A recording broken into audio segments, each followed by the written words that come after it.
তো চলো আজকে এই আর্টটা ক্রিয়েট করা যাক। তো হ্যালো সবাইকে, আমি নেল আর্টিস্ট অনামিকা চক্রবর্তী। আর আমার ভিডিওগুলো তোমাদের কেমন লাগে সবাই কিন্তু জানাবে।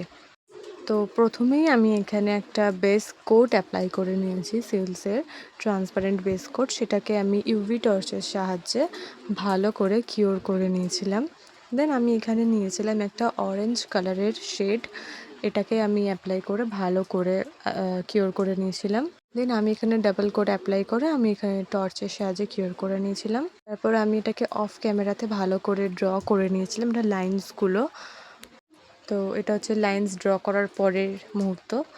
তো তারপরে আমি লাগিয়েছিলাম এখানে বিল্ডার জেল ক্লিয়ার। জেল লাগানোর পরে আমি সেটাকে ভালো করে 60 সেকেন্ডে একটা একটা করে কিওর করে নিই, তোমরাও এরকম করবে। তারপরে আমি এর উপর দিয়েছিলাম শাইনি টপ কোট, যেটাকে আমি 60 সেকেন্ডে কিওর করে নিয়েছিলাম। And here is the final look guys. Tata, bye bye.